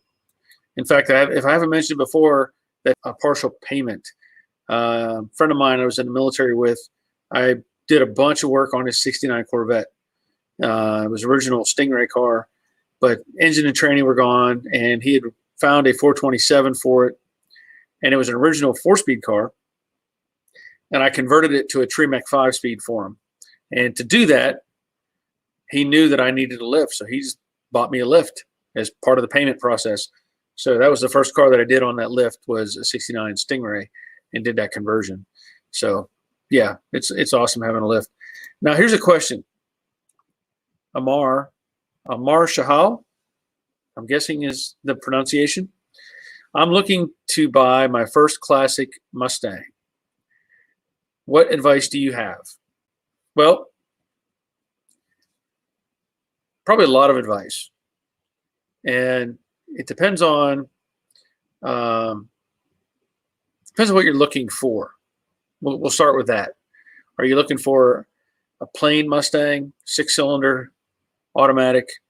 Are you looking for a V8 Mustang, V8, 5-speed, 4-speed, V8, 3-speed? Are you looking for a fastback? Are you looking for a GT? There's lots of variables to that. If you're looking just for a regular Mustang, if you can find the history of the car, that's going to be very important. So if you can determine where it was bought or where it's where it was used for most of its life, that's going to be very important. I'm just going to say you want to try to avoid cars that were built up in or driven up in the Rust Belt, as they call it. Cars in the Pennsylvania, Ohio, that area or New York, where they use a lot of salt on the roads, you could have a lot of problems with the car and not know it. People will at times patch stuff up or cover things up and spray undercoat on a car, and you don't know just how bad it is. So, okay, so you're looking for a fastback. All right. Now, again, this is going to come into play. 65, 66, 67, 68. Oh, you're in New York. So you should already have an idea. If you saw the Brooklyn Pony when it came off and I started working on it and I cut that car to pieces, it was already in pieces when I started. So rust gets everywhere in those cars. But if you can buy a car that's out from the out west, southwest, even in this area, Georgia, in the south, somewhere. I wouldn't say Florida though necessarily, because again, salt water leads to problems. So try to find a car that is either out Arizona, California, Nevada, Texas, those cars are going to have more likelihood of being solid. So, and when you do get one, if you can have a paper trail that says, hey, this car is from here, this person owned it for this period of time and whatever, that's going to be beneficial. If you have one that's never been restored, that's going to be a big plus. Of course, you're going to pay for that because if you find one that's solid, that's not restored, there's quite a market for that. But otherwise, look at the car itself. Look at the floor pans. That's going to be your number one. If you've got rust in the floor pans, you've got rust in the cowl, more than likely. And from there, you just gonna have to be investigated. Turn to Mr. Investigator and really look the thing over and see what's solid and what's there and what's not solid. And then you can go from the coding system, the A code, K code, all the lettering and stuff like that to verify if it's the original engine, transmission, all that sort of thing. But there's lots of things to look at, and the biggest issue is going to be rust. That's going to be the number one concern, is where it has rust. Hi Heath, glad you're here. I answered that question. Ricard Stein, who was on your live stream, once built a rotisserie out of wood. He has a short video on his channel of it. Okay, that's a good call. So I don't remember what his channel was, but Ricard is mentioning that Stein in Norway has. I know he's building a BMW right now, from what I understand. Apparently, he's built a rotisserie out of wood. So you can. I don't remember the name of his channel though. Ricard, do you have any hats left to sell? I do. I've got about probably 3 or 4 of the black hats. So if you're interested, you can contact me through my Gmail, and I can put that up again. And also, if you want to be still on on this show, on this live stream, send me an email and I'll send you a link, and you can be on here and talk, just like Greg did. And yeah, David, I think it's David Outdoor was on here. So, but yeah, you can send me an email about the hats, and we can go from there. But these hats here in the States, I'm selling these hats for $26 shipped. So anywhere in the continental U.S., I don't know what it's going to cost, to send it to another country, but we can figure that out.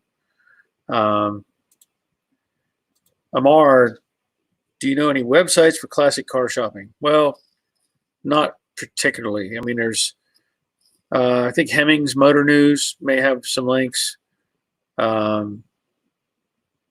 There's other ones out there, but I don't really look at those that much. I tend to look at like just Facebook Marketplace. You could go to Craigslist and find stuff, but a lot of that is gone now. So I look on Marketplace on Facebook and see what I can find. Otherwise, you just have to Google classic car for sale and see what comes up. I don't have a good answer for you. Brian, hi Barry, nice to see you on a Thursday. Yeah, well, I'm glad to be here. I missed out on yesterday's because I talked about it early in the broadcast that I had a project that I was building or extending the deck on our camper. So, Amar, you're welcome. Hopefully that gives you some information.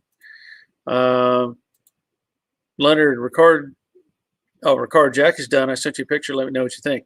Okay. And we have Steve from Footage Factory. You're late to the show, man. You're showing up really late. I'm disappointed. Usually you're here a lot sooner. You must have something going on. You working? Working on a Mustang?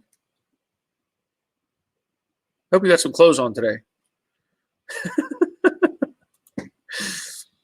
Yes, great hats. Thank you, Jorge. All right, so we have 26 people still chiming in or checking in. And let's see. Oh, Leonard has sent me a picture. Oh wow. I'm gonna have to share that, Leonard. Let me see if I can get that. How can I do this? Hold on a second.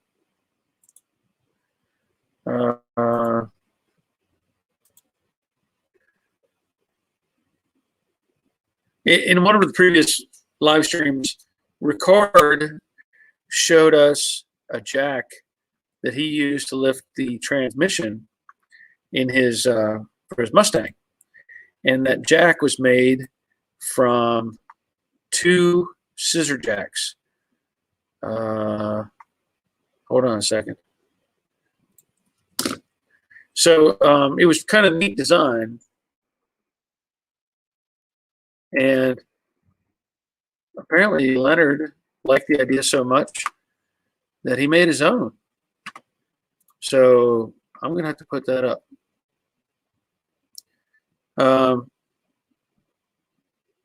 You're late, Steve. Yeah, you're late. You got so many questions, you'll send an email. Okay, so you don't want to pay $10 today, is what you're saying. I get it. All right, Ricard, I'll save you a hat. I'll save you a hat. Thank you. Let me see if I can. Let me see if I can pull up this picture from Leonard. Just emailed it to me, and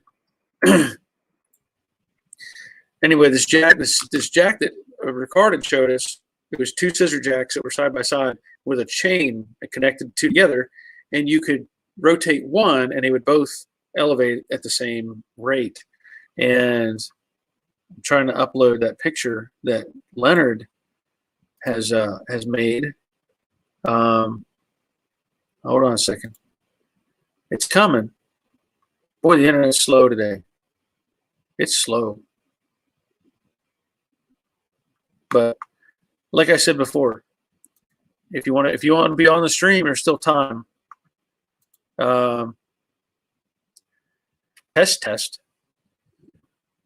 Are you sending me? What do you want there? Wait a minute.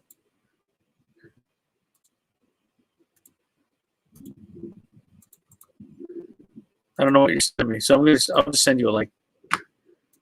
All right. Man, this thing is slowly loading it. All right. Let me go back up here a little bit. Yeah, Jorge, that was a cool jack. Man, this thing is like really moving slow. Karsten, I get Mustang, a 68 Mustang from California. It was totally rust free. Maybe I got lucky. Bought on eBay. There's some pictures and a video. Cool. That's very cool. Carson, that's in Denmark, if I remember correctly.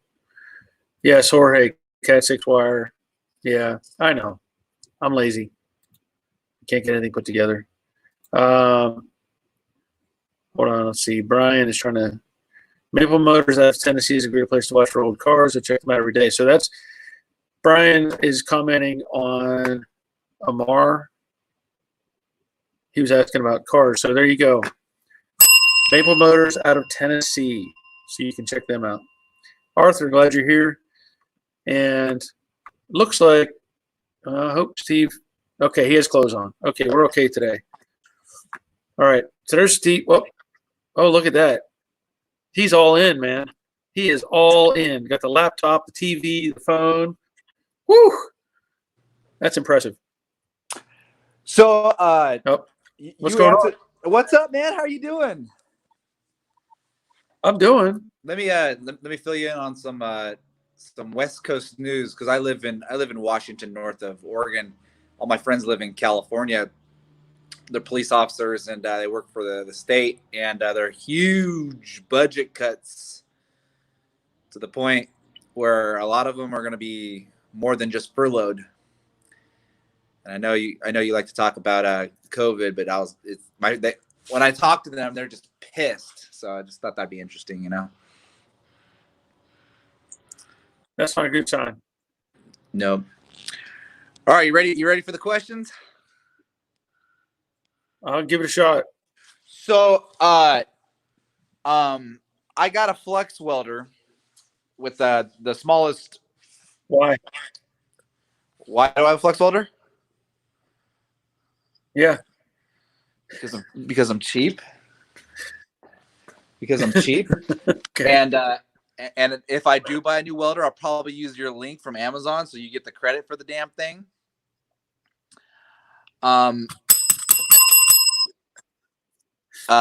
But if I do that, then I gotta go to the shop down the street to get the gas for the MIG setup, which last time I had an old welder and I overpressurized the line and the line just burst. So I guess with your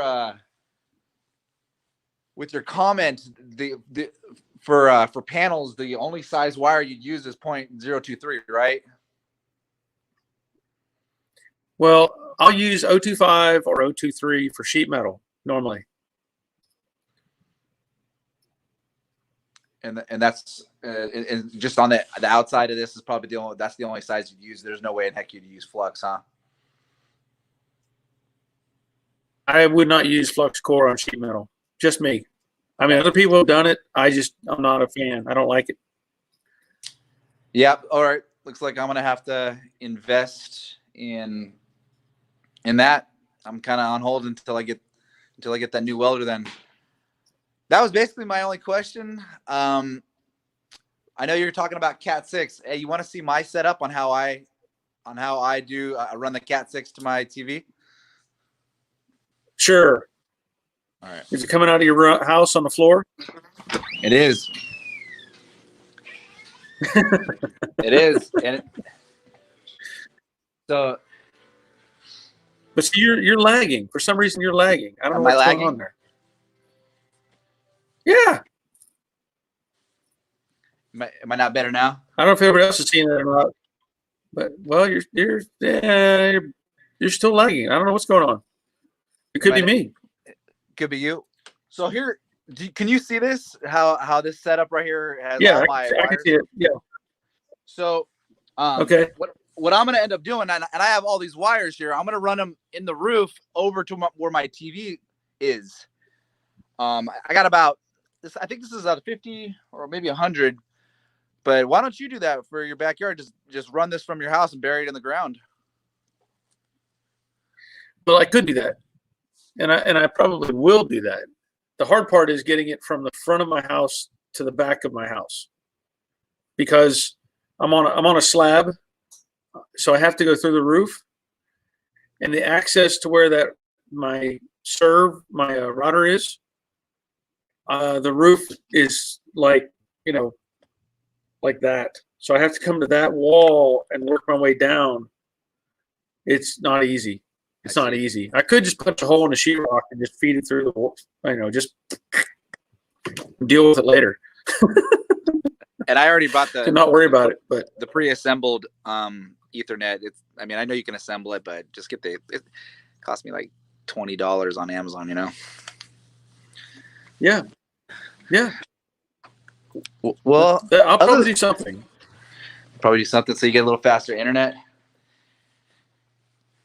Well, hey, dude, other than the welding thing, I'm already questioned out for the next 2-3 weeks. Be sure to, anybody who's viewing this, be sure to leave at least $10. Hey, you know what? The first guy to $25. If anybody does $25 on this one, I'll match them. What?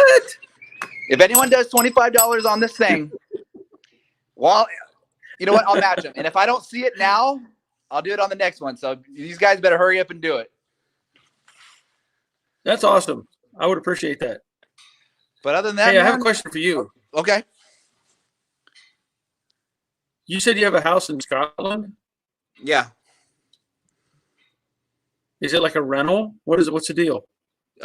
We might rent it out later on, but right now, no. It's my wife just got back from it, and it's just sitting. We got to put a garage up because we are going to ship this, and I don't know, the kind of political climate that's going on right now, and not even political, just whatever. We're kind of just going to skate out of America,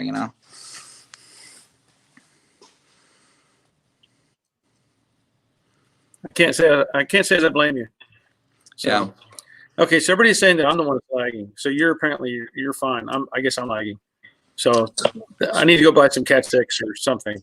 So as I'm looking at you on my TV, here I am clear, and Yeah. there you are blurry. Okay. So I don't know what's going on. It's got to be my problem, man. So either way, man, I appreciate. I got to invest in a MIG welder, and I'll keep you updated on all the panels and the floor pans and the new risers. I'm gonna end up putting in, brother. yeah, please do. Heck yeah. Well, All right. I'll leave you at that. And if any, hey, back to what I was saying. If anybody, how many viewers we have? Looks like we have 26 viewing. Somebody leave $25. 25. I'll match you.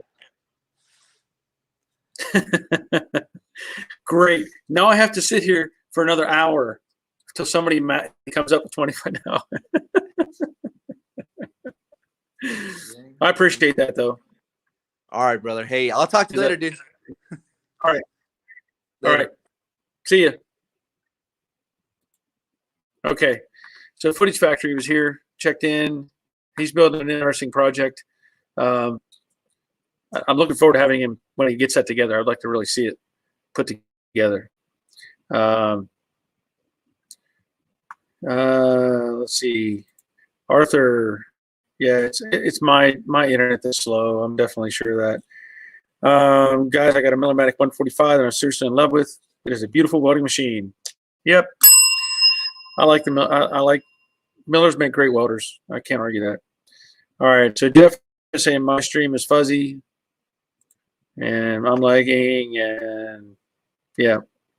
Well, with that, you know what I'm just gonna have to figure it out to get an Ethernet cable out here. And I've had other people suggest ideas and stuff like that. So I just have to bite the bullet, make it happen. Maybe I just need to run up to Lowe's or something and buy a couple 100 feet of cable and just figure out a way to get it out of the house and into the garage, because I've got to keep this running at a much better pace, so that viewers like you can see things and we can answer questions. And anyway, all right, we got Doug checking in. That's great. Jorge is commenting that the Steve's car looks good, and it does. I'm looking forward to how it's going to finish that out, because I know he's got some good or interesting ideas, flaring out the quarters and stuff like that, and that'll be a cool car when it's all put together. Anyway, so I'm going to hang on for a little bit yet. We've got about 12 minutes, short of 2 hours, and unless somebody wants to pop in and get on the live stream with me. Of course, I know it may be slow and sluggish. I can't say for sure, but if anybody wants to pop in, they're welcome to. I would, welcome you. Oh, look at that! Look at that, Steve, Footage Factory, super sticker, $20. Awesome, man. That's awesome. If you want to email me questions, I can answer those email questions too. And he's saying there is no $25 option. Well, that's fine. That's awesome, man.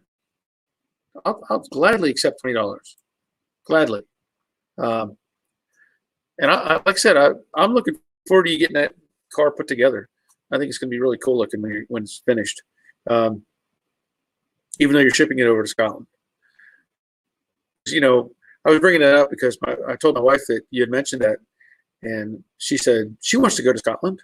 I was like, well, I'll see if he's got a rental place or something over there. But who knows? One day we'll get over to Europe, check things out. Besides, I think I need to go to France to see Ricard, and looks like I'm gonna need to go to Denmark to see Karsten, and I might have to make a big world rally trip, right? Go all over the place and visit everybody. That would be cool if I could pull it off, but I don't know if that'll happen. Difficulty would be doing see Brendan in New Zealand and of course Greg in Australia, because that's a really long trip. So I don't know how that would work out. But anyway, what's something else I was going to mention? I did the primer on the Jade Mustang, as I mentioned or showed a video before, and that's getting a ton of views, by the way. So people must really like that stuff. Oh, look at there, Steve. Hey, Steve. Doug found $25. Maybe he just, oh, he probably just did a straight, he didn't do a sticker. He did a straight 25. Thank you, Doug. Thank you, Doug. That's awesome. Now you're better than Steve. I appreciate that very much. That's going to go towards some more projects.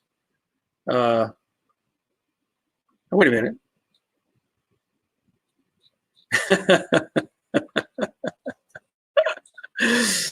Yep. Apparently you don't use a sticker. You just go straight to the dollar symbol or something. So, yeah.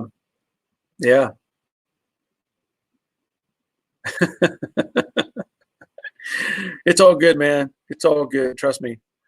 I appreciate it very much. Where are we at here?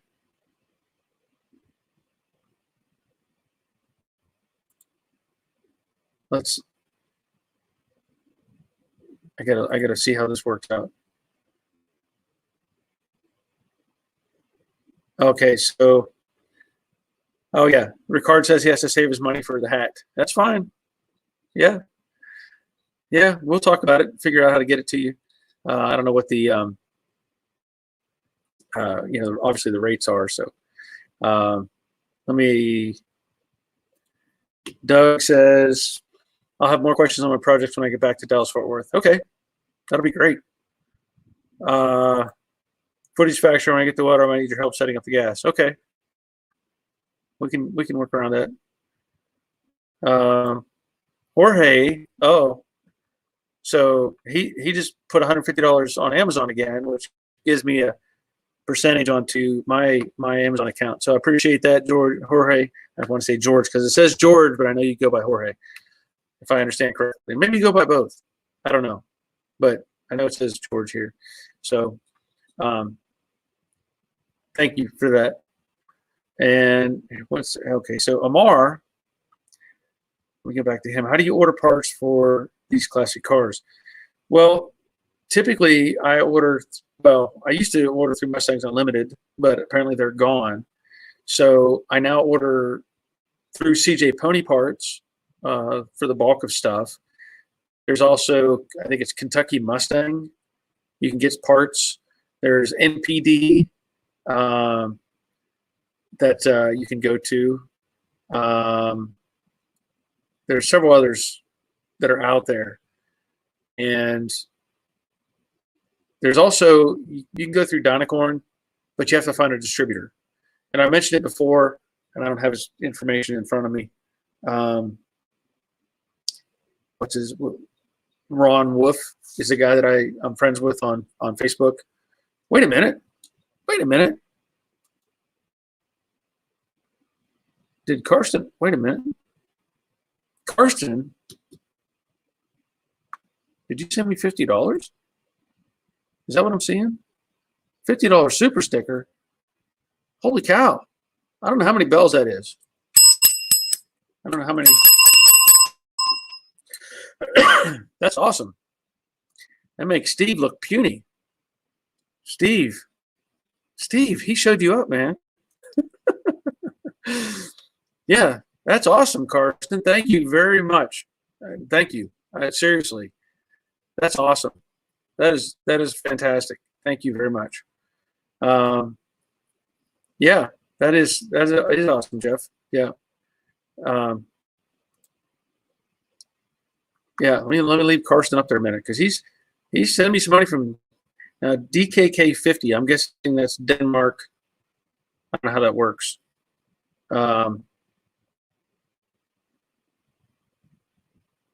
I'm not sure how DKK. So, but anyway, thank you very much. Here's another answer from Arthur for Amar. Virginia Classic Mustang. Talk to Robert. Tell him I sent you. You might get some brownie points. So, wait. What is wrong with this bell? If I hold it in the air, it works great. If I set it on the desk, it's terrible. Jorge, I did get your video, but I have not looked at it yet. Let me put Carson back up here for a minute.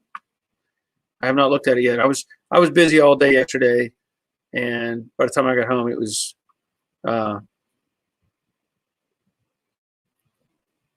too late. So I will take a look at it, I promise. All right, we'll see you, Leonard.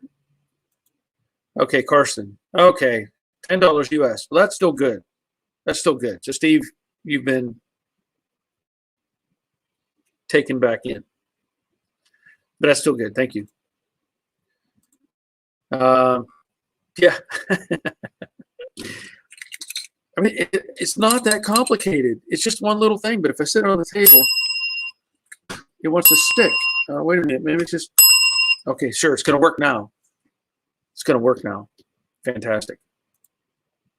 Well, even if it's like I said, even if it's $10, I thank you for that. That's fine. So Steve gets out of the doghouse on that one. But Doug is still he's still $25. That's pretty good. That's pretty good. All right. Well, you know what? I can use that money. I can use this money here to buy the whatever it is, the Cat 5 or Cat 6 Ethernet, whatever. I don't know what the difference is. I'll get one of those, and I will run it from the garage out here, and then I guess I have to get the kind you bury. You can trench it or something now. Trench it in. I know that Robert, who is normally on here, he had given me some information on that. So I'll use that money towards getting a cable and get it out here in the shop. Make good use of it. That's awesome. Yeah, you're okay, Steve. I'm gonna let you slide now because I was overwhelmed, but then I saw that it wasn't quite as much as I had thought, but that's fine. It's still good. It's all good. Gary, you would just need a Cat 5E. And what does that mean? Cat 5E. What does the E mean? Does that mean it can be buried? Because I can come right beside my driveway. I think what I'm gonna have to do is come out. I've got a little carport area or like a little breezeway on the back of my shop or house. I think I can come out of that breezeway area, come over to one of the posts that support the roof, and just come down beside the post and jump out into the grass, trench it in, I guess. Tell me if I'm wrong. I don't know. But that's what I'm going to do. I'll take that money y'all donated and I'll get a cable out here. That'll be fantastic. Because I want it to run smooth too. I do. And it's really tricky.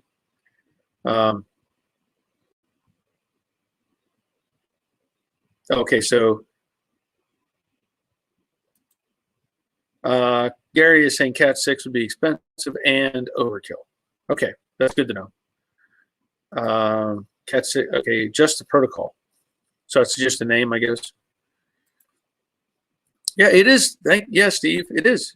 It's fantastic. I mean, it is. And here in just a couple more minutes. But for those of you that have been using the Amazon pay, I've had, what's really cool is like when somebody buys one of the air conditioners that I use here in the shop, which is running right now, which is like really making it comfortable in here. So I've said it before, but I'll bring it up again. If you're interested in buying any kind of product from Amazon, and if you don't already have like a charity or something you donate to, if you want to, you can go through my page, and there's on my YouTube banner up on the top on the lower right is a little icon for Amazon. You can click on that. It'll take you straight to my Amazon page. And what I've suggested before, and I know Jorge's been buying stuff, which is fantastic. There's been a lot of people buying stuff. If you were to, let's say you went to Amazon and filled up your cart with whatever you wanted, and then you went to my YouTube page, clicked on that link, it'll take you to my page, but your cart is already full, and you can just make your order, and it'll kick it back into my pot. you know, my little cut that I get from Amazon. So any of that helps. Also, I've had, you know, I've had about, I don't know, 10 or 12 patrons to my Patreon page, and it's all good. You know, some will give me $5, some $1, whatever. So I don't post really much of anything on that Patreon page, but today I put out a notice. I'm saying thanks to everybody who's following me on Patreon. Again, all these little numbers that come in from various sources help, and you know, make everything go smoother for me. So I appreciate all the people there as well. Carson, I am not downloading a large file. I don't know what's going on, but it's, you know, I was having trouble earlier on my internet, just trying to get in my home office. It was running sluggish, so it could be a combination of things, but it still would not hurt to have a cable out here to make this go smoother.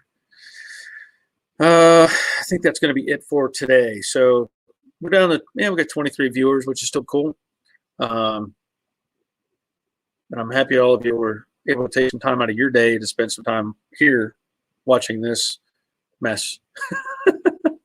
So I'm going to call it quits. I've got some other things I need to do. I need to go do some research on this cable, apparently. And let's see. Well, I do have to mow the lawn before my wife kills me. Eventually, I will have a question about relocating the brake master cylinder for the large engine I'm putting in. So I want to show that too. Yeah, that'll be cool. Brian, I had to run to my garage. Mary made a world difference. Oh, yeah. Yeah. And I'm going to talk to my wife about Scotland too and seeing about visitors. Well, that'd be cool. That'd be awesome. And let's see. Cat 6, 500 feet, $75, or Cat 5E, $65, Home Depot. All right, thank you. Look at that stupid bell. Okay. And Ricard, it was nice to watch the live stream. Take care. Glad you were here, Ricard. Gary is asking, what distance are you needing for the cable? I've got to run about, I think I did the math, about 200 feet. So I think 200 feet would get me from the front of my house through the roof, outside, down in the grass, and into the shop. So it won't be that bad. Not that expensive. Yeah, I'll probably need 200 feet. So, see, Steve, glad you were here. Yeah, I'm gonna need like 200 feet, Gary. So, okay. Yeah, I'll get bulk. Yeah. All right. So I'm gonna do some research. I might go to Lowe's right now and see what they have to offer. I'm not sure yet. Okay. So that's going to be it for this one. I want to thank you all for being here. Thanks for watching. You know the drill. Thumbs up, subscribe, bell, all that stuff. And I'll be out here again Monday night at 7, barring any other conflict that may come about. But Monday night, 7 o'clock, be here. And wait, I'm going to try to do this again. Let me see if I can get this right. Hold on. See if I can get this right. All right.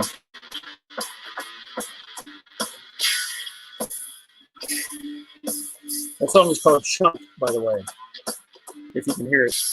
I don't know why I can't get the whole screen up. But anyway, thank you all for being here, and we'll see you next time. See you.